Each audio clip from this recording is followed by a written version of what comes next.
चलिए हम बात कर रहे हैं शेयर्स की। थोड़ा हो सकता है आपको वॉइस में डिस्टरबेंस महसूस हो, प्लीज़ उसके लिए मैं सॉरी चाहूँगा। ठीक है, हम यहाँ पर बात कर रहे हैं शेयर्स की। शेयर्स क्या होते हैं पहले वो समझते हैं, फिर शेयर्स कितने टाइप के होते हैं पहले उन्हें समझेंगे। पहले शेयर को समझते हैं। शेयर क्या होता है?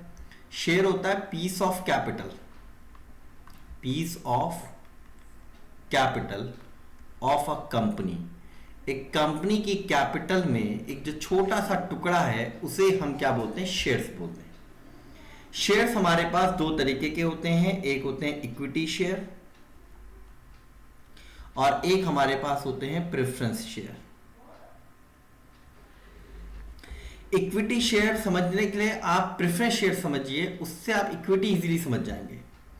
प्रेफरेंस शेयर क्या होता है? प्रेफरेंस का मतलब ही होता है फर्स्ट राइट। जिन शेयर्स के पास फर्स्ट राइट है, किस चीज का? डिविडेंड का, कि उनको पहले डिविडेंड का पेमेंट होगा।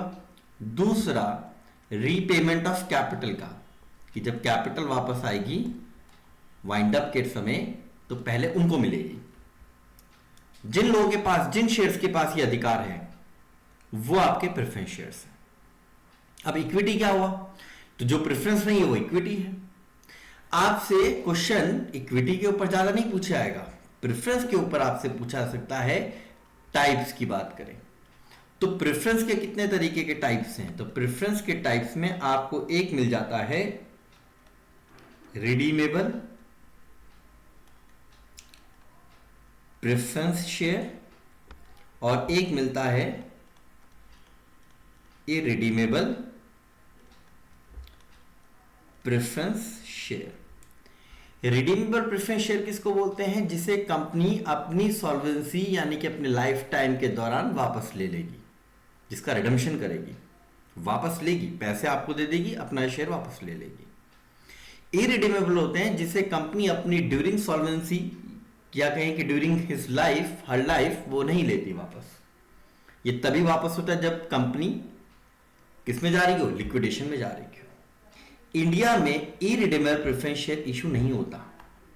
एज पर companies act 2013 there is provision, there is provision, provision मतलब एक बंदिश है, ठीक है, आपके ऊपर एक बंदिश लगी हुई है। देर is provision on issue of irredeemable preference shares. ठीक है जी। चलिए अब दूसरे तरीके का आता है, इसे हम बोलते हैं cumulative and non cumulative. Cumulative preference share वो होता है जिसमें अगर आप इस साल डिविडेंड पे नहीं कर पाए तो नेक्स्ट ईयर आपको डिविडेंड इस बार का भी देना पड़ेगा। तो मतलब ये सपोज करिए कि 2022 में आप डिविडेंड पे नहीं कर पाए, 2023 आया, तो आप अगर क्यूमुलेटिव चला रहे हैं तो आप ये वाला डिविडेंड और ये वाला डिविडेंड दोनों 2023 में पे करेंगे। और अगर नॉन क्यूमुलेटिव चला रहे हैं तो जिस साल का डिविडेंड आपने पे नहीं किया वो वहीं खत्म, उसे भूल जाइए। अब जो भी होगा वो अगले साल का ही मिलेगा। ठीक है, तो क्यूमुलेटिव का मतलब है जमा हो रहा है। ठीक, इसके बाद हमारे पास आते हैं कुछ और तरीके के, जैसे participating and non participating. Participating वो होते हैं जिन प्रेफरेंस शेयर्स के पास एक राइट है। किस चीज का राइट है? कि अगर कंपनी के डिविडेंड बांटने के बाद और इक्विटी को भी उसका पैसा मिलने के बाद कुछ पैसा बच जाता है और उस पैसे में अगर प्रेफरेंस शेयर पार्टिसिपेशन कर रहे हैं तो फिर वो पार्टिसिपेटिंग है, और नहीं कर रहे हैं तो नॉन पार्टिसिपेटिंग है। इसके बाद एक और रह जाता है जिसे हम बोलते हैं कन्वर्टेबल, जो कन्वर्ट हो जाएगा इक्विटी में, और नॉन कन्वर्टेबल जो कन्वर्ट नहीं होगा इक्विटी में। ठीक है जी। अब हम थोड़ा और आगे बढ़ते हैं। अब हम पढ़ते हैं कैपिटल्स के बारे में। कैपिटल्स। देखिए, कंपनी की एक सबसे पहली कैपिटल जो होती है, जिससे कंपनी की कैपिटल को हम उस कंपनी कैपिटल को क्या कहते हैं? Authorised capital. इसी को नॉमिनल कैपिटल भी कहते हैं और इसी को हम रजिस्टर्ड कैपिटल भी कहते हैं। ठीक है, आपको ये कैपिटल मिलेगी इन मेमोरेंडम ऑफ एसोसिएशन।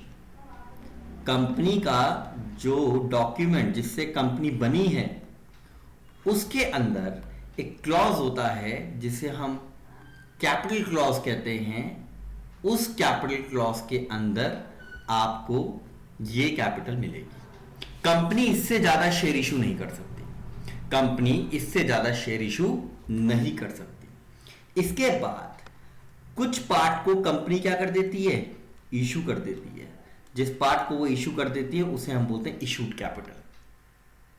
उसे हम इशूड कैपिटल कहते हैं। इशूड कैपिटल में से कुछ हिस्सा पब्लिक खरीद लेती है, उसे हम सब्सक्राइब्ड कैपिटल कहते हैं। ठीक है, और सब्सक्राइब कैपिटल में से जिसको खरीद लिया, जिस कैपिटल को खरीद लिया उसे सब्सक्राइब कैपिटल कह रहे हैं। उसमें से कंपनी ने जितना पैसा मांगा उसे कॉल्ड अप कैपिटल कहते हैं और इनमें से जितना पैसा आ गया इसको हम पेड अप कैपिटल कहते हैं। ध्यान रखिएगा, ये जो सीक्वेंस है, इसी सीक्वेंस में एक चीज याद रखिएगा, जो ये पांचवा कैपिटल है, जो जिसे हम पेड अप कैपिटल बोल रहे हैं, ये कभी भी अपने से ऊपर वालों से ज्यादा नहीं हो सकती। उनसे इक्वल हो सकती है पर ज्यादा नहीं हो सकती। मतलब ऑथराइज कैपिटल इशूड कैपिटल से ज्यादा हो सकती है, बराबर हो सकती है, पर कम नहीं हो सकती। ऐसे ही इशूड कैपिटल सब्सक्राइब के इक्वल हो सकती है, बड़ी हो सकती है, पर छोटी नहीं हो सकती। सब्सक्राइब वाली कॉल्ड अप के इक्वल हो सकती है, सब्सक्राइब कैपिटल कॉल्ड अप से बड़ी हो सकती है, पर सब्सक्राइब कैपिटल कॉल्ड अप से छोटी नहीं हो सकती, कम नहीं हो सकती। और ऐसे he called up capital paid up capital से बड़ी हो सकती है या पेड अप के इक्वल हो सकती है, पर पेड अप से छोटी नहीं हो सकती। 1 मार्क्स का जो क्वेश्चन होता है वो यहां पर बनाया जा सकता है। अब हम क्वेश्चंस करना शुरू करेंगे। उससे पहले हम 2-3 बातें और समझ लेते हैं। जैसे कंपनी जब शेयर अपने इशू करती है तो कंपनी अपने शेयर को कितने तरीके से इशू कर सकती है? तो कंपनी अपने शेयर्स को इशू करती है 2 तरीके से। इशू ऑफ शेयर्स पहला होता है फॉर कंसीडरेशन ऑफ कैश, जिसमें कैश मिलेगा, और for consideration other than cash. पैसे को 2 तरीके से लिया जा सकता है, इंस्टॉलमेंट में या लंप सम में। लंप सम का मतलब सारा पैसा एक साथ, इंस्टॉलमेंट का मतलब एप्लीकेशन अलग, अलॉटमेंट अलग, फर्स्ट कॉल अलग, फाइनल कॉल अलग। इशू अदर देन कैश में आपका बोनस शेयर आ जाता है। इसमें आपका जो आप मशीन्स वगैरह खरीदते हो उसके बदले आप शेयर्स की पेमेंट कर सकते हो, वो आ जाता है। दूसरी बात, शेयर जो इशू होगा या तो वो एट पार पे होगा या वो एट प्रीमियम पर होगा। पार का मतलब है अगर शेयर 10 रुपए का है तो इशू भी किस पर होगा? 10 रुपए पर ही होगा। प्रीमियम का मतलब है शेयर 10 रुपए का था पर इशू कितने पे होगा?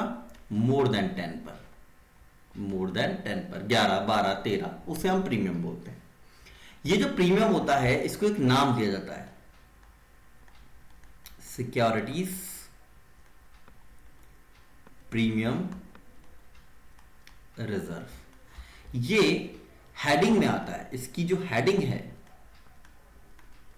अंडर हेडिंग, इसकी हेडिंग होती है शेयर होल्डर्स फंड, और इसकी सब हेडिंग भी है एक, इसकी सब हेडिंग है आपका रिजर्व एंड सरप्लस। अब एक और बात समझिएगा, ये जो प्रीमियम का पैसा है, इससे आप लॉस को राइट ऑफ करने के लिए, कौन से लॉसेस को, शेयर इशू का जो लॉस होता है उसको राइट ऑफ करने के लिए, और जो आपके रिडम्पशन होगा शेयर्स का, उनका प्रीमियम पे करने के लिए, डिवेंचर्स का रिडम्पशन होगा उनका प्रीमियम पे करने के लिए। आप इसे कहां कहां यूज कर सकते हैं? Uses of securities premium. पहला, to write off losses on issue of debenture, shares, etc. Number 2, to pay premium on redemption of preference share or debenture. Number 3, to write off capital losses। खैर वो ऊपर मैंने बोल ही दिया था, ठीक है। आप इसको यूज क्या नहीं कर सकते, आप इसका एक यूज नहीं कर सकते, वो है do not use SPR for distribution of dividend. Dividend बांटने के लिए आप इसका इस्तेमाल नहीं कर सकते, ठीक है जी। चलिए अब शेयर्स के न्यूमेरिकल पे ही चलते हैं, क्योंकि न्यूमेरिकल इंपॉर्टेंट होता है। और न्यूमेरिकल को करने की दो अप्रोच होती हैं, एक जिसमें आप कॉल्स इन एरियर को खोलते हो अगर पेमेंट्स नहीं आ रही हैं तो, और एक जिसमें आप कॉल्स इन एरियर ओपन नहीं करते हो। हम एक क्वेश्चन करेंगे, ठीक है, जिसमें हम पूरा एक क्वेश्चन जो CBSE के हिसाब से है, स्टेट बोर्ड्स के हिसाब से भी क्वेश्चन हो जाता है, उसे हम देखेंगे। मैं क्वेश्चन राइट कर रहा हूं, आप चाहें तो इसे मेरे साथ राइट कर सकते हैं, और देन हम इस क्वेश्चन को करेंगे। X limited issued 10,000 shares of 10 each at 2 rupees premium, ठीक है। Payable as 2 rupees on application, 3 rupees on allotment, 4 rupees on first call, and balance on final call। Public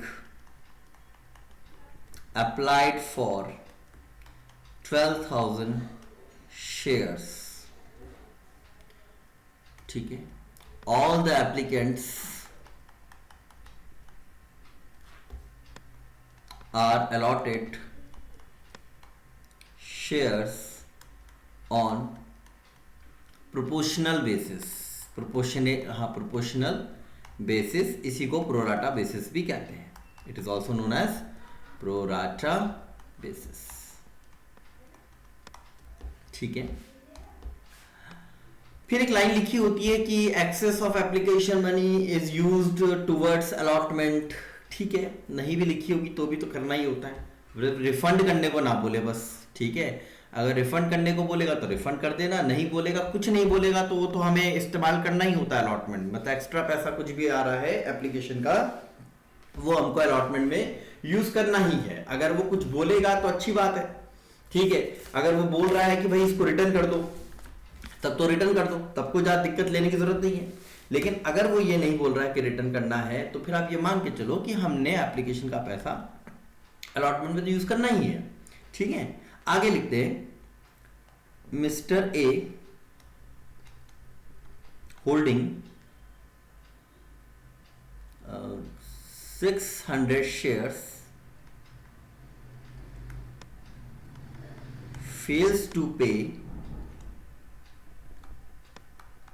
allotment, वो allotment फेल कर गए पे करना, and on his failure to pay first call, his share were forfeited। ठीक है जी, उसके share forfeit हो गए। एक और बात, another share holder holding 500 shares fails to pay both his calls and his share were forfeited। All these shares were reissued at ₹8 fully paid up। ये question हो गया। अब यहां पर आपको एक बात समझनी कि जो क्वेश्चन है, मैंने आपको पहले ही बोला, ये दो अप्रोच से हो सकता है। एक कॉल्सिंग एरियर ओपन करें और एक कॉल्सिंग एरियर ओपन ना करें। मैं आपको ये क्वेश्चन दोनों अप्रोच से करा देता हूं। कॉल्सिंग एरियर ओपन करना है, पहले मैं वो सिखा रहा हूं, फिर मैं आपको सिखाऊंगा जब कॉल्सिंग एरियर ओपन नहीं करना है। ठीक है जी, तो चलिए मैं पहले कॉल्सिंग एरियर ओपन करने वाला ही जो टर्म है उसी को करा रहा हूं। एक और बात समझिए यहां पर कि आप देखें, यहां पर जो कंपनी ने इश्यू किए हैं वो 10,000 शेयर्स हैं और जो एप्लीकेशन आई है वो 12,000 शेयर्स की आई है। ऐसी सिचुएशन को जहां पर इशूड शेयर्स कम होते हैं अप्लाइड से, इस सिचुएशन को हम बोलते हैं ओवर सब्सक्रिप्शन। इसे हम ओवर सब्सक्रिप्शन बोलते हैं। अब इस क्वेश्चन को हम कैसे करेंगे, क्या चीजें हैं, अगर हमारे पास दिमाग में रहे याद तो हमारा काम बन जाएगा। एक काम और करते हैं, पहले यहां पर अगर आप एक चीज देखें कि आपका जो शेयर था वो 10 रुपए का था, 2 रुपए का प्रीमियम था, तो शेयर आपका 12 रुपए का हो चुका है। 12 में से 2 रुपए एप्लीकेशन में चला गया, 10 रुपए बचे। 3 अलॉटमेंट में चला गया, 7 रुपए बचे, और 4 रुपए आपके कहां आ गए, फर्स्ट कॉल में। तो बाकी क्या बचा, तो अगर हम यहां पर से कैलकुलेट करें तो बैलेंस बच रहा है 3 रुपए। दूसरी बात, ये क्वेश्चन प्रीमियम का क्वेश्चन है और यहां प्रीमियम नहीं बताया है कहां पर है, तो डिफॉल्ट प्रीमियम कहां पर होगा, अलॉटमेंट में होगा। अब इस क्वेश्चन को हम शुरू करते हैं। एप्लीकेशन 12,000 लोगों ने डाली है और हमारे पास 2 रुपए पर शेयर एप्लीकेशन है। एंट्री कैसे होगी, मैं पहले जो आपको करा रहा हूं वो है opening of by opening calls in arrear account, calls in arrear. ठीक है जी, कॉल्स इन एरियर। अब पहले हम क्वेश्चन शुरू करते हैं, तो एप्लीकेशन यहां पर जितने लोगों ने डाली हम उसकी एंट्री करते हैं। Bank account debit to share application, यहां पर एप्लीकेशन डाली गई है 12,000 लोगों की तरफ से, और आप इसको आपको ये पता होगा कि ये हम एक फॉर्मेट में बंद करके ही करते हैं, तो उस फॉर्मेट को आप प्लीज बना लीजिएगा। मैं यहां पर उसको नहीं बना रहा हूं, मैं जस्ट आपको दिखाने के लिए बना रहा हूं कि एक फॉर्मेट होता जरूर है। ठीक है, जिस फॉर्मेट के अकॉर्डिंग ही हमें इस क्वेश्चन को करना होता है। कुछ इस तरीके का फॉर्मेट होता है जिसमें यहाँ पर डेट का कॉलम होता है, यहाँ पर आपका पर्टिकुलर का कॉलम होता है, ये आपका लेजर फोलियो का कॉलम है, यहाँ पर पहली अमाउंट है और यहाँ पर दूसरी क्रेडिट की अमाउंट है, और एक नरेशन भी होती है। ठीक है, इसी के बारे में हम यहाँ पर लिखेंगे, करेंगे बात। अभी 12,000 शेयर्स ने 3 रुपए की एप्लीकेशन रखी थी हमने। अगर हम क्वेश्चन के ऊपर जाएं तो हम देखते हैं यहाँ पर एप्लीकेशन 2 रुपए की एप्लीकेशन रखी थी हमने, तो एप्लीकेशन 2 रुपए का है, और अगर हम इसको 2 रुपए से मल्टीप्लाई करें तो यहाँ पर टोटल 24,000 रुपीज हमारे पास मौजूद है। नरेशन में हम लिख सकते हैं being application money on 12,000 applicants were received। ठीक है, ऑफ लिख दीजिएगा, ऑफ। ठीक, अब इसके बाद हम इसके आगे बढ़ते हैं। अब अगली एंट्री हमारी ये आती है कि अब हम शेयर एप्लीकेशन में जितना पैसा आया है उसका हिसाब करेंगे। तो पहले ये पैसा जाएगा शेयर कैपिटल में। अब शेयर कैपिटल में कितना जाएगा, जितने हमारे पास शेयर से, 10,000 शेयर से 2 रुपए के हिसाब से 20,000 रुपए, जबकि हमारे पास 24,000 रुपए हैं। अब यहाँ से कुछ एक्स्ट्रा पैसा आ रहा है तो उस एक्स्ट्रा पैसे को हम यहाँ से कहाँ भेज देंगे, अलॉटमेंट में। अलॉटमेंट में अब 4,000 रुपए चले गए और ये हमारा एप्लीकेशन का काम पूरा हुआ। बारी आती है अलॉटमेंट की। हम अलॉटमेंट की एंट्री करते हैं तो share allotment account debit to share capital. अब क्वेश्चन में प्रीमियम है तो यहीं पर हमें प्रीमियम डालना पड़ेगा। Securities premium reserve. अगर मैं अमाउंट की बात करूं तो मेरे पास 10,000 शेयर्स हैं और मेरा एप्लीकेशन जो अलॉटमेंट जो है वो 3 रुपए का है। उस 3 रुपए में 2 रुपए तो प्रीमियम का है तो बाकी 1 रुपए कैपिटल का है।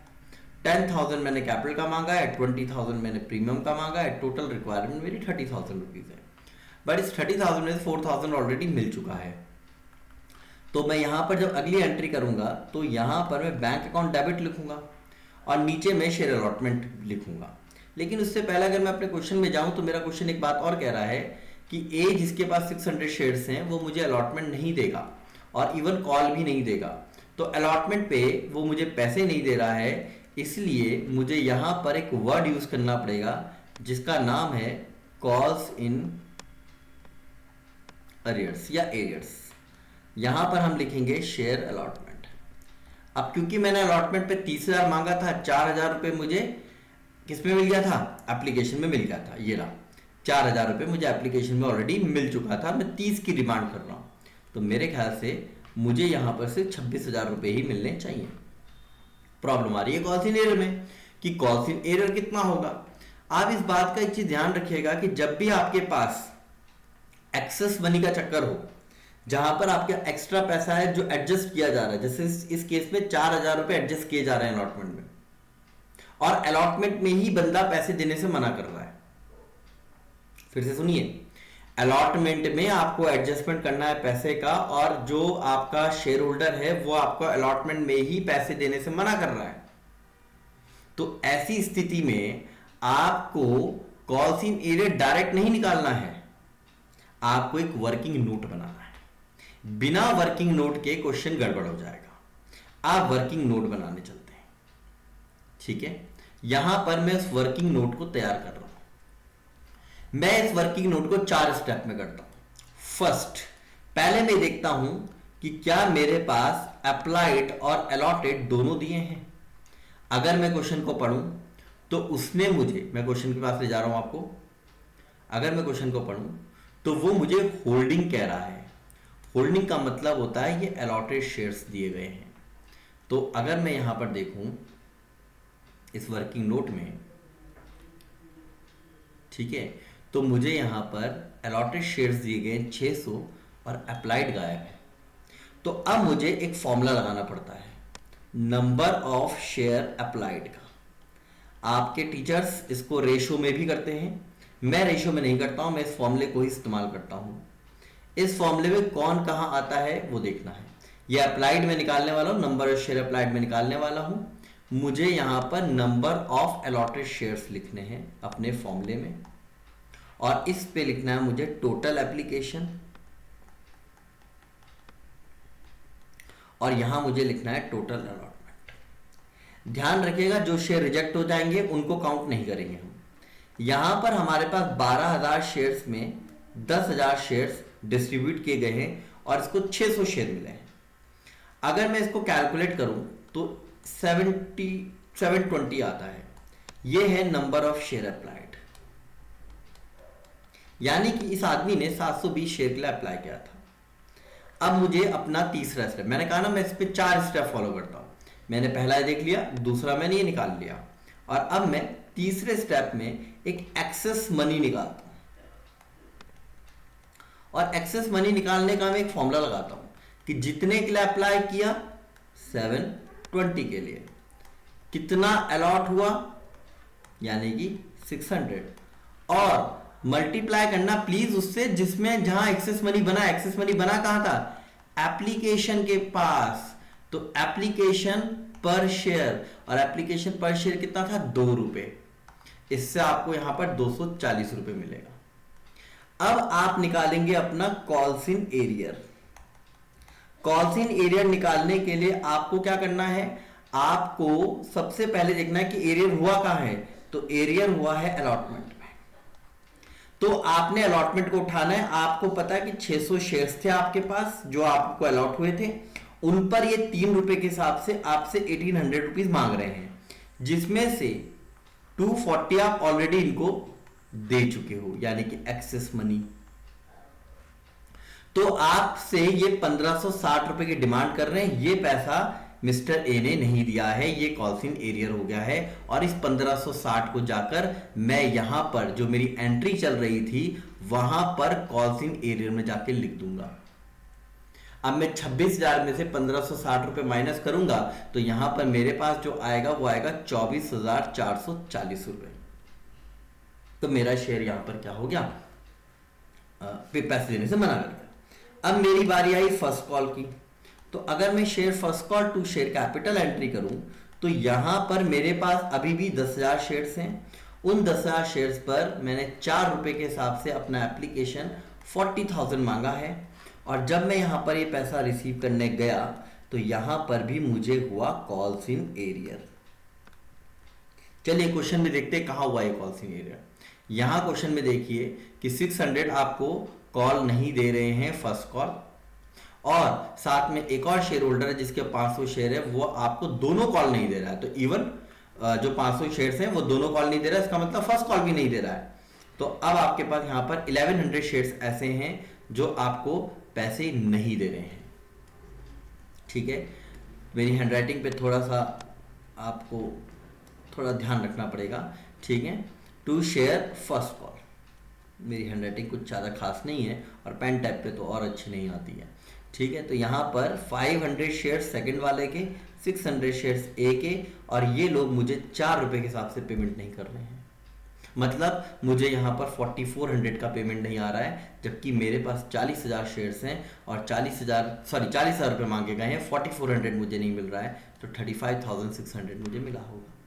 इसके बाद मैंने यहां पर ए के शेयर को फोरफिट कर दिया है।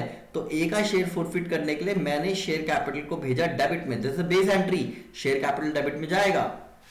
प्रीमियम अगर क्वेश्चन में है तो आपको 2 चीजों पे ध्यान देना है कि प्रीमियम है कहां। अगर मैं क्वेश्चन में देखूं तो प्रीमियम मेरा अलॉटमेंट में था। प्रीमियम मेरा अलॉटमेंट में था। ये देखो अलॉटमेंट वाली एंट्री में आपको प्रीमियम दिखाई दे रहा है। क्या अलॉटमेंट पे कॉस्ट इन एरियर हुआ है? बिल्कुल हुआ है, कॉस्ट इन एरियर हुआ है। तो इसका मतलब कि प्रीमियम की पेमेंट नहीं आई है, और अगर प्रीमियम की पेमेंट नहीं आई है तो आपको जब फोरफीचर चल रहा होगा ना शेयर्स का, वहां पर आपको सिक्योरिटीज प्रीमियम को भी डेबिट में डालना पड़ेगा। समझ में आई प्रीमियम क्यों आ रहा है डेबिट में? वो इसलिए डेबिट में आ रहा है क्योंकि आपका जो अलॉटमेंट था वहां पर कॉस्ट इन एरियर हो गया है और अलॉटमेंट में ही प्रीमियम था। ठीक है, अच्छा जी। अब यहां पर हमारे पास आता है कि चलो ये तो पता लग गया कि प्रीमियम डेबिट में आ गया। नीचे क्या आएगा? नीचे कॉल्स इन एरियर आएगा। नीचे क्या आएगा? कॉल्स इन एरियर आएगा। और ध्यान रखना, जिन शेयर्स को फोरफिट कर रहे हो सिर्फ उन्हीं का कॉल्स इन एरियर आएगा, बाकी किसी का नहीं आएगा। लास्ट में यहां पर आएगा शेयर फोरफीचर अकाउंट। आपको पहले शेयर कैपिटल के बारे में ध्यान रखना है कि शेयर कैपिटल जब फोरफिट हो रही होती है तो डेबिट किससे होती है? कॉल्ड अप अमाउंट से। डेबिट किससे होती है? कॉल्ड अप अमाउंट से। अभी तक आपने पैसा कहां तक मांगा है? फर्स्ट कॉल तक। अभी तक पैसा कहां तक मांगा है? फर्स्ट कॉल तक। तो चलो देखते हैं फर्स्ट कॉल तक कितना पैसा बनता है। 2 रुपए एप्लीकेशन, 3 रुपए, उसमें तो 2 रुपए प्रीमियम का है, हटाओ से। तो 2 रुपए एप्लीकेशन और 1 रुपए अलॉटमेंट। 3 रुपए के अंदर 2 रुपए तो प्रीमियम का है ना, हटा दो उसको। तो यहां पर 2 रुपए कैपिटल, 1 रुपए कैपिटल और 4 रुपए कैपिटल। तो कैपिटल कितनी हुई? 7 रुपीज। कैपिटल कितनी हुई? 7 रुपीज। तो आपने यहां पर 7 से मल्टीप्लाई करना है 600 शेयर्स को, क्योंकि उन्हें ही फोरफिट किया जा रहा है। फिर प्रीमियम, हां जी, इन 600 शेयर्स ने 2 रुपए के हिसाब से 1200 का प्रीमियम नहीं दिया। कॉल्स इन एरियर, तो अब आप देखिएगा कॉल्स इन एरियर, इसका अपना कॉल्स इन एरियर यहां पर 1560 रुपए का है, ठीक है। तो एक कॉल्स इन एरियर का 1560 रुपए का है, प्लस इसने हमें क्या नहीं दिया था, फर्स्ट कॉल, तो 600 शेयर्स ने 4 रुपए की फर्स्ट कॉल भी नहीं दी, तो इसका जो एरियर हो गया वो 3960 का हो गया। 5400 में से अगर आप 3960 हटाओगे तो आपके पास जो बचेगा वो 1440 बचेगा। कितना बचेगा? 1440 बचेगा। ये शेयर फोरफीचर हो गया। अब आपने क्या किया, इसके बाद फाइनल कॉल करी, और यहां पर एक नया कंसेप्ट आपको सीखना पड़ेगा कि यहां पर जब आप पैसे मांगोगे फाइनल कॉल पे, ड्यू करोगे कॉल को, तो प्लीज 10,000 से मत करना, 9400 से करना। क्यों? क्योंकि जिन 600 शेयर्स को आपने फोरफीट कर दिया है उनसे आप पैसे नहीं मांग सकते। और अगर आपने उनसे पैसे मांगे तो आप एक चीज सोचिए, अगर आप अपने आप को उस बंदे की जगह रखें तो देखिए, आपका शेयर भी छीन लिया, आपके जो पैसे आपने अब तक जमा किए थे वो भी जब्त कर लिए, और आपसे अगला पैसा मांग रहे हैं। आप क्या करोगे? आप बोलोगे नहीं कि भाई तुम, हम कौन सा पैसा, भाई हमने तो शेयर था नहीं, हमारे पास तो शेयर है नहीं, अब शेयर तो आपने वापस ले लिया, उल्टा हमारा पैसा भी जब्त कर लिया। अब पैसे किस बात के, और पैसे कहां से दें हम आपको, किस बात का दे? अगर आपसे वो पैसे मांगता है यहां पर, आप सीधा जाओगे सेबी के पास, और सेबी इस कंपनी के ऊपर अच्छी खासी पेनल्टी चार्ज करेगी। तो इसका मतलब यह है कि हम 9400 से मांगेंगे, इन 600 से नहीं मांगेंगे जिनका हमने फोरफीचर कर दिया। और फाइनल कॉल कितने की थी? 3 रुपए की। फाइनल कॉल कितने की थी? 3 रुपए की थी, ठीक है। तो अगर हम यहां पर फाइनल कॉल का पैसा मांगे तो यहां पर हम कितना मांगेंगे? 28,200 रुपए हमने मांगा। 28,200 रुपए। क्या पैसे मिले? नहीं, 500 शेयर से पैसा नहीं दिया, तो उनका हुआ calls in arrear. 2 share final call, आपने मांगा 28,200, 500 शेयर्स ने आपको 3 रुपए के हिसाब से 1500 का पेमेंट नहीं किया। इसका मतलब आपको 26,700 का पेमेंट आया। अब आपने इसको भी सबक सिखाना है, तो इसको भी आपने क्या करना है? फोरफिट करना है, शेयर कैपिटल अकाउंट डेबिट। अब प्रीमियम की बात आती है कि क्या इसका प्रीमियम यहां पर आएगा? नहीं आएगा इसका, क्योंकि इसने अलॉटमेंट दिया था, इसने तो आपको फर्स्ट कॉल और फाइनल कॉल नहीं दी है, तो इसलिए इसमें प्रीमियम का मतलब नहीं बनेगा। इसमें कॉल्स इन एरियर आएगा और नीचे आपका आएगा शेयर फोरफीचर। क्योंकि इस आदमी से आपने पूरी फाइनल कॉल तक करी है, तो पूरे 10 रुपए आपने इससे मांगे हैं, जिसमें 5,000 रुपए बनता है, और इस आदमी ने आपको 4 रुपए का फर्स्ट कॉल प्लस 3 रुपए का फाइनल कॉल नहीं दिया है, तो इसने आपको 3500 रुपीज का पेमेंट नहीं किया है, बाकी 1500 रुपए इसने आपको पे किया था। इसके बाद आपने क्या किया? इन शेयर्स को रीइश्यू कर दिया। कितने पे रीइश्यू कर दिया? आपने रीइश्यू कर दिया, अगर आप क्वेश्चन को जाके देखें तो मैंने क्वेश्चन में लिखा है कि आपने इन शेयर्स को रीइश्यू किया है 8 रुपए फुल्ली पेड अप पे। फुल्ली पेड अप मतलब होता है जितने का शेयर था। शेयर कितने का था? 10 रुपए का था। शेयर कितने का था? 10 रुपए का था। तो आपने लिखा बैंक अकाउंट डेबिट। अब 10 रुपए का शेयर अगर आपका 8 रुपए में जा रहा है तो डिफरेंस तो आएगा, कुछ कमी तो आएगी, उसको आपने यहां पर डेबिट कर दिया। Bank account debit to bank account debit, share forfeiture account debit to share capital. आपने सारे शेयर बेच दिए पूरे 1100। कहां से आए 1100? 600 पहले वाले के शेयर फोरफिट किए और 500 इसके किए, ठीक है। तो आपने पूरे 8 रुपए के हिसाब से इनसे 8800 रुपीज ले लिया, जबकि लेना इनसे 11,000 था, तो यहां पर आपको डिफरेंस मिल गया 2200 का।